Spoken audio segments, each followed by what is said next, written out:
Oke boy, seperti yang kita takutkan, hujan boy. Sekarang kita harus lewati jalan hancur di Hujan. depan kita. Mati gak lo becek? Hujan, tidak. Ini adalah kelanjutan dari kisah kita ketika menjelajah sebuah desa yang bernama Terentang di Kalimantan Barat. Ini adalah sebuah jawaban atas permintaan para Badeboy yang meminta untuk mereview salah satu komoditas terkenal di Kalimantan Barat, yaitu sarang burung walet yang harganya bisa sampai belasan juta. Untuk menuju tempat ini, kita nggak bisa pakai mobil, so kita menggunakan speedboat bersama dengan teman-teman kita menuju ke desa tersebut, yang dimana lokasinya cukup mengejutkan karena jalannya itu masih cukup jelek dan di sini tidak ada listrik, tidak ada sinyal. Akan tetapi, dalam perjalanan ini kami menemukan sebuah hal yang sangat luar biasa. Capek sekali boy, habis jalan seharian ya. Jadi boy, tadi kami tuh ada ketemu orang ya. Rumahnya kayak gini ya sayangnya. Ya. Kita kan cuma numpang istirahat ya. Rumah kayu, kita hanya ya sekedar singgah lah ya. Makanya gini, Badeboy, di Kalimantan Barat, terutama Kalimantan dimanapun lah, di pedalaman, itu sebenarnya banyak banget sultan-sultan super kaya yang nggak kelihatan saya sama sekali. Ya, salah satu komoditas yang cukup terkenal di Kalbar itu adalah sarang walet. Sekilonya itu bisa sampai belasan juta, boy. Oh, belasan juta. Belasan juta ya. Dan di Kalbar itu banyak banget orang-orang yang ke rumah kayak gini. Tapi dia punya rumah walet itu banyak. Iya. Dan bapak yang kita ketemu tadi di jalan, dia itu katanya ya, dia punya rumah walet nggak banyak. Dibilang dia cuma ya satu bulan bisa panen 15-20 kilo gitu. Kayak 15-20 kilo per bulan. Dan dia punya 4 buah rumah walet. Gila nggak? Wow. Gila nggak? Kita nggak tahu sama sekali rumah kayak gini, rumah kayu gini gitu loh. Nah jadi karena kita juga penasaran, itu rumah walet itu gimana sih bisnisnya gitu kan? Apakah benar-benar menjanjikan gitu ya? Dan kayak gimana sih prosesnya? Nah kita butuh orang yang benar-benar paham tentang rumah walet, bisnis walet. Kebetulan di Terentang kita ketemu dengan Pak Agus ya. Pak Agus itu orang yang udah 8 tahunan ya berkecimpung di industri walet ini. Dia itu kayak konsultan ya, jadi bantu orang untuk membangun rumah walet. Kadang rumah waletnya bermasalah dia bantu perbaiki ya. Karena beliau udah pengalaman banyak, kita mau ketemu beliau ya, dan kebetulan beliau tuh mau sharing ya tentang ya apa aja sih yang perlu diketahui tentang sarang burung walet. Ya, jadi tanpa lama-lama, yuk kita just ketemu beliau.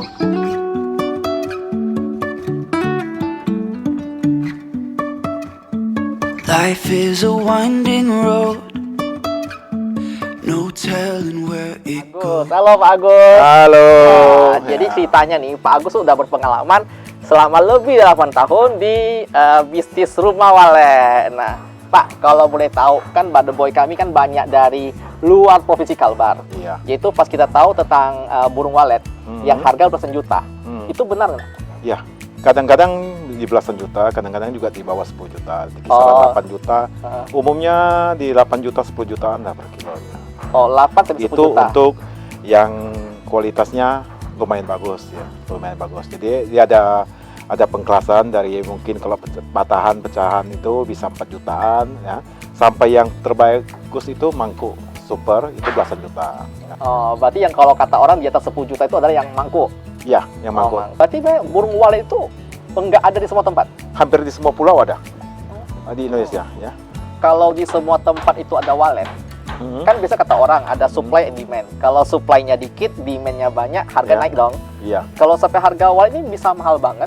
Padahal walet itu di semua tempat ada, kata di semua pulau di Indonesia itu ada. Iya. Apa yang buat dia mahal ya? Kalau di Cina, orang-orang Cina itu minuman bergengsi lah. Ya minuman bergengsi, dan dari ratusan tahun yang lalu mereka udah mencari sarang walet hingga saat ini. Jadi kalau orang mau di Amerika, di pecinannya ya, atau di Singapura, di Cinanya, di Taiwannya, itu kalau ke restoran tuh untuk kelas-kelas yang atas tuh pasti biasanya mereka akan cari sarang walet. Oh, jadi sarang walet itu untuk konsumsi, dimakan? Dikonsumsi, ya. Nah, dikonsumsi. Lo yang buat dia mahal itu apa? Khasiatnya ya, khasiatnya karena dari ratusan tahun lalu ilmu pengobatan Cina itu sudah mengatakan bahwa sarang walet itu memiliki khasiat yang sangat bagus ya, sangat bagus untuk pernafasan, terus juga untuk kesehatan ya, awet muda katanya, untuk awet muda. Itu yang membuat dia mahal dan dia langka. Nggak semua tempat di dunia ini hanya di Indonesia yang termasuk ada di Asia Tenggara yang ada ya. Kayak di Malaysia ada, di Filipina ya, ada. Tapi di Indonesia yang seperti yang paling banyak tuh di Indonesia. Oh, jadi bukan di semua tempat ada, tapi di seluruh dunia Iya. itu di bagian Asia Tenggara, Hmm. terutama di Indonesia itu yang di mana-mana ada di Indonesia. Iya. Berarti jadi harganya mahal karena dibeli oleh luar, diekspor keluar. Iya. Diekspor keluar. Oh, iya, Ya. iya. Untuk dalam negeri ada, tapi nggak tinggi. Permintaan pasarnya nggak tinggi. Ya, saya pribadi bahkan nggak pernah makan merasa pengen makan burung walet itu, sarang burung walet nggak pernah, karena nggak ada yang jual di restoran kita kan. Kalimantan Barat ada ke restoran yang menjual? Oh, belum. Oh, belum. Kalau di Kalimantan Barat belum ada ya. Berarti di luar negeri banyak. Iya, di luar negeri yang banyak. Apakah benar kaset itu benar? Selama ini sepertinya benar ya. Selama ini Pernah. Pak Iya. Agus pernah makan. kalau saya rutin. Oh, Ya, rutin di per 2 bulan 1 bulan pasti kita. Diapakan itu kayak gimana? Sarang burung walet itu diapakan itu? Kalau mau simpelnya ya langsung direbus, ya, dikasih gula batu, kasih daun pandan, udah seperti itu minum. Oke, semenjak rutin minum sarang walet, Pak Agus ada ngerasa gimana nggak itu? Yang pasti stamina akan lebih baik. Lebih mantap. Ya, lebih mantap kan. Ah. Apalagi orang sering bilang kan, kenapa kok kayak ini masih muda kan? Oh. Saya kira-kira sih, mungkin karena sarang walet ya. Oh, karena sarang walet. Nah, jadi Iya. pada boy boleh coba tebak kira usia beliau berapa ya. Ya. Nanti kita akan buka di akhir sesi umurnya tuh sebenarnya berapa gitu. Iya. Antara benar-benar awet muda atau malah kebalikannya gitu. Rumah walet itu katanya ini tuh sesuatu yang untung-untungan. Kayak gambling nih, kayak judi, untung-untungan nih, kayak itu barang yang nggak bisa diprediksi gitu ya. Iya. Benar atau nggak sih? Tergantung. Kita mau bangun wallet atau investor mau bangun wallet itu tujuannya apa dulu? Jika tujuannya untuk mencari hasil jangka pendek atau yang instan, itu jangan bangun rumah wallet. Ya, jangan bangun rumah wallet. Karena rumah wallet itu prosesnya panjang. Prosesnya dari kita bangun hingga dia benar-benar produktif itu bervariasi waktunya. Ada yang cepat, ada juga yang lambat. Berbeda mungkin 10 tahun yang lalu atau 15 tahun yang lalu itu cepat ya. 1 tahun mungkin tahun pertama bisa 500 sarang, bisa 300 sarang ya. Asal-asal bangunan yang dibangun asal-asal mungkin 15 tahun lalu bisa 300 sarang per tahunnya. Nah, tapi untuk saat ini per tahunnya kalau sebelum banjir tahun lalu, per tahunnya harusnya masih bisa dapat 50 sarang. Tapi untuk tahun-tahun belakang ini memang agak lambat. Artinya, kalau kita melihat itu gambling, kalau kita mengharapkan hasil yang cepat, betul gambling, ya kan? Karena kita Nggak bangun, tahu nih. maunya cepat-cepat kan? Begitu nggak dapat ya gambling. Tapi kalau orang berprinsipnya, oh saya ini bangun dulu, masalah dia mau ada 500 titik sarang atau 1000 titik sarang, mau 10 tahun, mau 15 tahun ke depan atau 5 tahun ke depan, tengah waktu cepat atau lambat. Tentunya itu tidak gambling ya nggak. Prinsip utama dalam membangun wallet yang kadang diabaikan ya. Saya sering melihat orang kalau bangun wallet tujuannya mau bangun sesederhana mungkin. Oke. Tapi mengharap hasil yang besar. Ya, itu sebenarnya keliru. Keliru gini deh. Wallet kalau kita bangun untuk bangun gedung, kualitas gedung pertama harus diperhatikan dulu. Ya, seperti saya bilang tadi, jika dia 5 tahun belum bisa menghasilkan, tapi gedungnya masih bagus, kan? Bisa bertahan terus. Bisa bertahan terus, dia akan ada peluang. Yang penting dia ada peningkatan, kan? Ada peningkatan setiap tahunnya, titik sarangnya bertambah, tapi gedungnya masih bagus. Artinya barang ini kita investasi sesuai.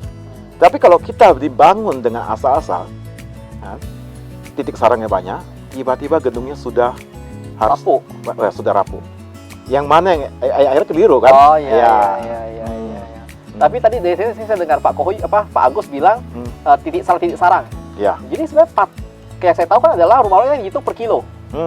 Tapi kalau untuk kayak benchmark lah, sebuah rumah wallet ini bagus atau enggak, itu pakai namanya titik sarang. Iya, titik sarang. Satu titik sarang itu saya pernah dengar katanya sih. Iya. Hitungan gampang tuh satu titik sarang setara dengan 100.000 rupiah. Iya ya. Per tahunnya itu setara sekitar 200 sampai 300 ribu rupiah. Oh, dia dalam setahun Iya. bisa menghasilkan sarang burung walet Iya. setara dengan 200 sampai 300 ribu. Iya. Dengan panen normal ya. Oh, Panen normal. panennya emang berapa lama sekali sih kalau burung walet? idealnya per 4 bulan. Satu titik sarang itu per 4 bulan dia akan menghasilkan satu sarang. Berarti setahun bisa 3 kali panen. Iya, satu titik. Oh, satu titik setara dengan kurang lebih kalau 3 kali panen, Ya. setara dengan 200.000 sampai 300.000. Nah, Berarti kalau kayak tadi kata Pak Agus, dulu 15 tahun lalu, kliennya setahun bisa menghasilkan 100 sampai 300 sarang. Itu benar. Iya, benar. 500 sarang juga ada. Rata-rata segitu. Iya. Wow, berarti kalau 500 sarang dikaliin itu rutin nggak atau itu cuma tahun ini, tahun depan nggak ada lagi gitu? Maksudnya panennya, hasil panennya kah? Ah, ah.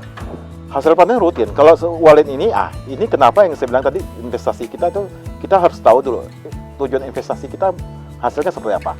Wallet ini prinsipnya kan seperti kita ini nanam sawit ya, nanam pohon yang berbuah kan. Artinya buah nggak bisa dipaksakan. Dia akan memberi, begitu dia lihat titik sarang, maka dia akan memberikan sarang terus. Tapi ada waktunya. Nggak bisa kita paksakan, per 4 bulan panen 1 kali, tapi kita buat per 1 minggu atau 1 bulan itu nggak akan bisa. Pasti efeknya negatif, ya, akan merusak kan. Tadi apa tentang? Contoh nih, saya punya rumah wallet. Rumah wallet saya sudah ada 300 titik sarang. Ya, Apakah itu akan menjadi sesuatu yang itu, oke, udah segitu, udah jadi titik aman nih. Tiap tahun itu ya segitu. perawatan. Ya, tinggal kembali ke perawatan dan pola panen kita. Jika perawatan kita bagus, pola panen kita benar, maka titik 300 sarang itu 300 titik sarang itu akan menghasilkan 300 sarang per durasi 4 bulan ya. 4 bulan tadi Bisa ya. panen. Ya, Kita tapi begitu dia gini. tambahan lagi.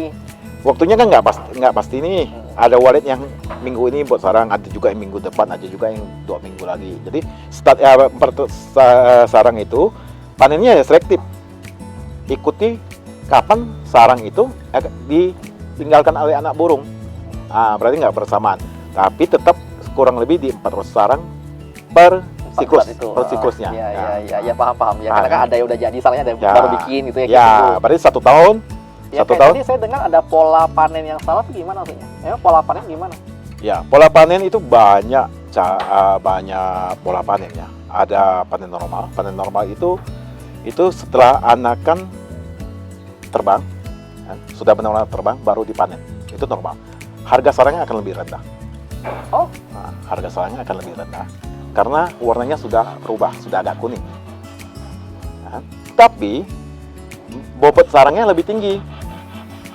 Bobot sarangnya lebih tinggi. Ya, kalau gedung kita bangun dengan bagus, suhu kelembapannya bagus, sarang itu bisa di kisaran 7 gram, 8 graman per satu sarang. Cara kedua, orang panen yang belum digunakan. Sarangnya belum digunakan juga dipanen, yang sudah cara satu digunakan, cara dua juga dia gunakan, yang burung belum bertelur, putih, bagus, panen. Ya. Begitu dipanen, burungnya terpaksa dia harus segera membuat sarang lagi. Ya.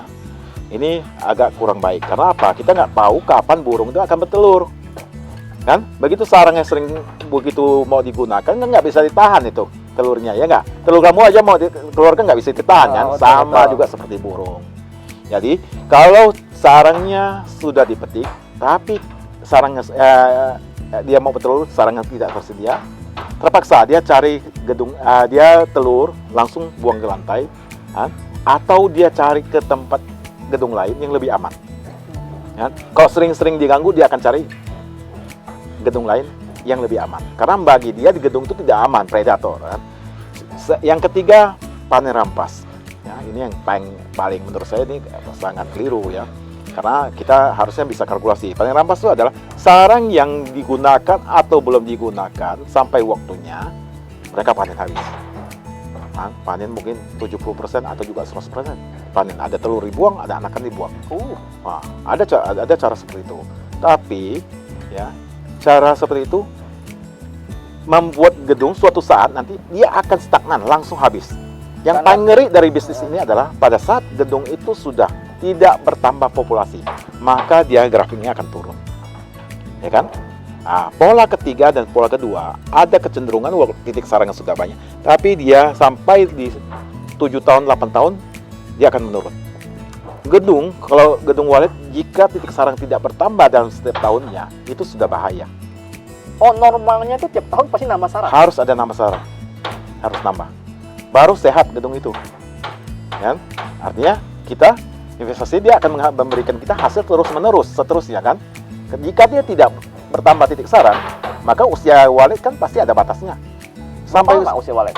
Hmm? Berapa lama usia? usia wallet diperkirakan belasan tahun, tapi produktifnya sekitar 8 tahun sampai 10 tahun produktifnya. Oh, Dia produktif baru buat saran, nggak produktif nggak buat saran. 8 hingga 10 tahun. Iya. Berarti contoh nih, sekarang saya beli rumah wallet, sudah ada 50 titik sarang. Hmm. Berarti 50 sarang itu akan terus menghasilkan selama 8 sampai 10 tahun, selama tidak ada predator. Yes. Oh, Nah, bagus ya. iya, itu kenapa orang mikirnya Ya. Saya lihat sepanjang jalan sih pas kita naik motor tuh hampir semua tempat tuh ada rumah wallet. Di Iya. Kalimantan Barat juga di semua kampung-kampung pasti ada rumah wallet. Iya. Karena sangat menjanjikan berarti ya Iya, tapi kembali lagi ke mindsetnya. Mindsetnya, Ya, kalau ya. dia mau Kalau- jangka pendek itu jangka pendek keliru. Sebaiknya usaha yang lain. Tapi kalau kita, ya, mungkin Anda tadi belum ini kan, kenapa orang mau bangun itu, ya kan? Kenapa orang mau bangun itu? Nah, alasan orang mau bangun ya mengefektifkan dana yang tidak digunakan. Ya, dana instrumen nganggur. investasi berarti Yes, sebutannya. ya. Kalau kita investasi ke bidang lain, mungkin hasilnya kan bisa diperkirakan. Mau berharap lebih pasti nggak ada dong. Ya, paling gede-gede berapa persen lah misalnya kan. Tapi kalau di wallet, ya dibilang gamblingnya tadi berharap mungkin dia bisa sampai puluhan persen, ratusan persen, bisa aja terjadi kan. Nah, artinya dia punya uang daripada dia tidak gunakan ke sektor lain, lebih baik mungkin sebagian dia sisihkan ke Wallet. rumah wallet. Dia bangun rumah wallet, mau hasil mau enggak masalah waktu, yang penting kualitas gedungnya kita bangun bagus. Oke, ngomong soal gedung nih. Ya. Jadi kalau orang nanya nih, Pak, saya mau mencoba deh investasi untuk di rumah wallet. Kisaran deh kira-kira investasi awal berapaan sih? Ada berapa tipe rumah yang bisa dibangun? Dan harganya berapa? Harga kalau gedung yang kualitasnya lumayan bagus ya, itu di 300-an sampai di 500-an. Kalau ke 300-an tuh misalnya ukuran 88. 8 kali 8, 3 tingkat ya, tambah lagi ada rumah monyetnya itu sekitar 350 kalau kayunya cukup bagus. Itu udah lumayan bagus. Iya. Bisa tahan berapa lama itu? 10 tahun, berapa tahun? Saya kira 50 tahun masih bertahan ya. Yang penting perawatannya. Yang ditakutkan rayap. Rayap wajib diatasi terus ya. Jadi penyemprotan itu wajib. Oke, nah kalau kita compare nih, compare kan ada banyak instrumen investasi, terutama di komoditi nih, yang bisa kita pilih. Salah satu adalah kebun sawit. Ya. Oke, kebun sawit kan kalau di Kalimantan Barat pakai patokannya hektar ya. Ya. Oke, 1 hektar itu untuk investasi sawit kita butuh berapa sih untuk saat ini? Prosesnya kan dari persiapan lahan ya. Katakanlah lahan itu kalau beli mungkin kisaran lahan 10-20 juta tergantung ya, lahan di daerah Kalimantan kan beda-beda ya. Oke, kita ngomong rata-rata aja deh. Ya, bisa di 70-an juta hingga dia nggak perlu subsidi lagi. Karena gini, proses sampai dia nanam, baru tanam itu bisa habiskan uang 35 juta. Tapi kan ada perawatan ya, ada perawatan dan sampai dia nggak perlu kita subsidi lagi pakai uang kita, itu kisaran di 70 juta per hektar. Nah, bedanya dengan sawit ya, dengan wallet kan. Kalau sawit kita bukanya, kalau kita nih investor, mau bukanya 5 hektar, nggak sesuai dong. Karena cost untuk karyawan akan lebih tinggi ya kan? Nah, tapi kalau uang 5 hektar itu bisa nggak bikin gedung wallet? Bisa kan? Costnya lebih rendah kan? Nah, tergantung. Tapi kalau bikin buka sawit minimal 20 hektar. Kalau investornya di luar, ya nggak? Nah, bedanya situ. Jadi orang pilihan nih, dia mau milih sawit atau gedung wallet. Kalau saya nggak, prinsipnya yang mau simple-simple aja, cost nggak terlalu tinggi, saya nggak perlu pusing ngurus karyawan, dia semprot atau ditebas nggak, dipanen atau enggak, ya dia ke wallet. Tapi kalau dia mau kembangkan investasi yang lebih luas dan tidak terbatas ya, mungkin sawit. Ya, bedanya situ. Oke, berarti wallet itu kalau mau memulai dikira 300-500 juta, dapat nih rumah wallet nih. Ya. Dapat. Kemudian itu perawatan yang katanya perawatan rutin itu kayak apa aja selain rayap? Kontrol itu paling penting di gedung wallet ya. Kontrol bagaimana suara, peralatan elektriknya jarang sekali rusak, tapi kan harus kita pantau. Baru perawatan ya semprot itu, semprot hama, dan juga awasi predator. Jangan sampai ada predator ya. Oke, anggap kalau para Badeboy ini ada yang mungkin dari profesi lain, dari kota-kota lain gitu kan. mereka mau tahu sebuah tempat ini ada potensi wallet atau enggak, tuh apa sih patokannya gitu? Jujur nggak ada patokan. Nggak ada patokan. Ya, kalau orang bilang ada patokan tergantung populasi itu enggak. Nah, tapi dari kacamata pebisnis, potensi itu yang lebih berpotensi adalah tempat yang terjangkau dan kita bisa handle, bisa pantau. Oh, terus. gampang dipantau gitu Ya. ya. Karena kalau kita bangun di tempat yang cepat tapi nggak terpantau juga nggak bagus dong. Oh, resikonya mahal. Predator itu yang paling membahayakan. Tempat populasi yang bagus, jika predatornya juga banyak, gedung tersebut susah. Predatornya wallet apa aja sih? Burung hantu, tikus, tokek, kan? Dan mungkin juga yang sepele-sepele kayak kalajengking, lipang, ular, semua kan predator gitu. Oh, jadi kalau contoh nih, kan Pak Agus ada sering bantu klien-kliennya nih untuk Ya. ngurus wallet. Berarti salah satunya adalah memantau predator juga. Harus Dibasmi. diatasi. Jadi gedung tuh kalau dibangun jangan sampai predator kayak tikus tuh, Bersarang. nah bisa masuk itu nggak boleh. Itu anti sekali di gedung boleh. Jangan sampai gedung yang kita bangun bisa dimasuki tikus. Hah? Ah, itu Makanya ada teknik-tekniknya Ya, ada untuk teknik. bisa menghalau si Ya, hama. Oh, ya. itu yang mahal tekniknya itu ya, Mas, ya, ya. ya teknik di gedung wallet itu bangun gedung wallet itu nggak semua orang bisa. Bangunnya bisa, tapi yang benar-benar ideal tuh sangat minim sekali orang yang bisa. Oke, kita ngomong real cash nih, real cash. Kita nggak usah jauh-jauh, kita ngomong aja di daerah Rentang. Kan para Badeboy juga mau tahu nih. Oke kok, real cash orang-orang yang udah pernah bangun, gitu kan, yang pernah Pak Agus batuk tangan ini. Rata-rata itu contoh, anggap dia mau bangunnya di saat ini, 2022. Atau, tapi ini baru ya. Kita ngomongnya udah pernah, yang udah pernah Pak Agus batuk handle dulu-dulunya.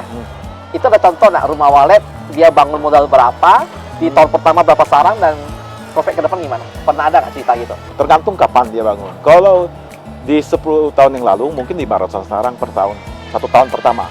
Setelah 3 tahun per tahun dia bisa mungkin ribuan sarang. Ya. Tapi kalau untuk 5 tahun yang lalu, tahun pertama dia bisa dapat 50 sarang. 50 sarang, ada juga yang cepat bisa 200, ya.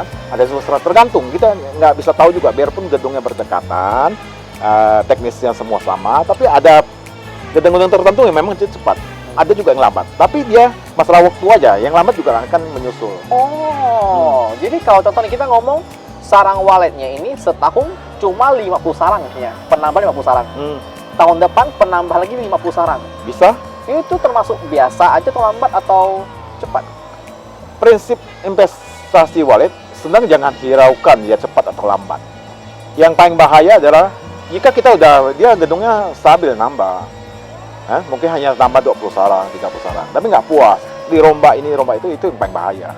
Oh, biarkan aja. Biarkan aja. Tapi emang dari awal dia udah harus benar-benar bangun yang benar kan. Tapi kalau penambahannya sedikit, ya biarkan aja. Karena ada waktu tertentu juga naik banyak. Mungkin gedung yang cepat bisa juga stok waktu dia stagnan. Nah, itu yang Oh, iya. Kalau sekarang opsi ada 2 nih. Satu, bangun rumah wallet baru.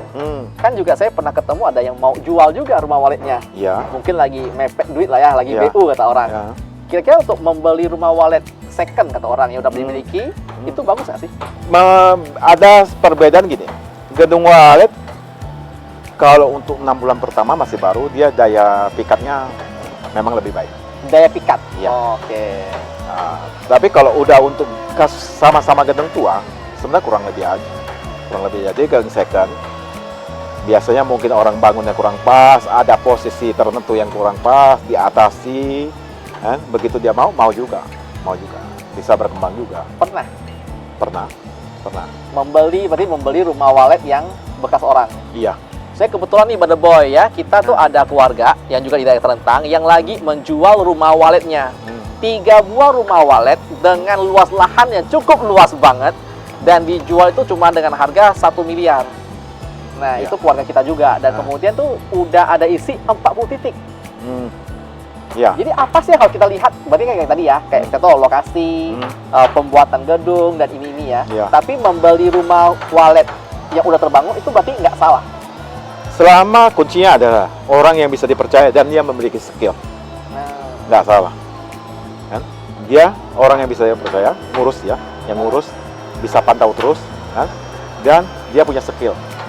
Skill apa? Nah, ya skill tentang bagaimana sih, pengetahuan lah, jangan skill lah, knowledge-nya aja lah. Bagaimana sih gedung ini masalahnya apa, bagaimana ngatasinya. Nah, itu yang penting. Ya. Ada nggak klien-kliennya Pak Agus yang mau jual rumah walet? Kebetulan ada beberapa gedung yang karena investornya dari jauh ya. Mereka yang salah mikirnya mau hasil jangka pendek, ya. Yang mau hasil jangka pendek. Nah, terus akhirnya tidak sesuai ekspektasi, mau dijual ada. Udah ada apa titik sarang? Saya kurang tahu titik sarangnya, tapi ada beberapa titik sarang. Oh, berarti baru bangun? Sudah ada sekian tahun dah, ya. Ada. Dia mau jual kalau yang 3 gedung, ada yang memang yang 1 miliar, ada juga yang hanya 700 juta, 3 gedung itu. Oh, ya. Oke ya berarti ya. Berarti sekarang Pak Agus masih tetap akan berkecimpung di industri walet sampai sekarang, masih mau? Ya, cukup ini sih ya, santai ya, cukup santai dan nggak perlu terlalu pusing-pusing. Berarti masih sering ngurus klien-klien yang lagi ngurus walet? Kadang-kadang diminta ya kita handle. Mantap. Tapi tergantung juga, ya. Ada juga yang kita nggak bisa handle. Tergantung prinsip si yang minta itu seperti apa. Kalau dia mikirnya mau instan, ya kita pasti nggak mau. Nanti jadinya negatif, kita dianggap gagal atau gimana. Ya. Pokok tuh yang bisa handle. Kalau nggak bisa, kita udah nggak bisa gitu ya. Boleh.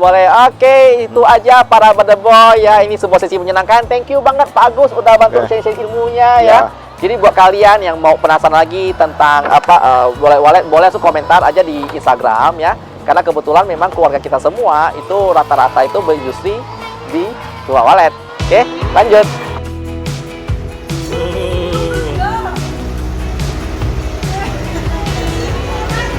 Coba awas nggak turun. Buka di atas.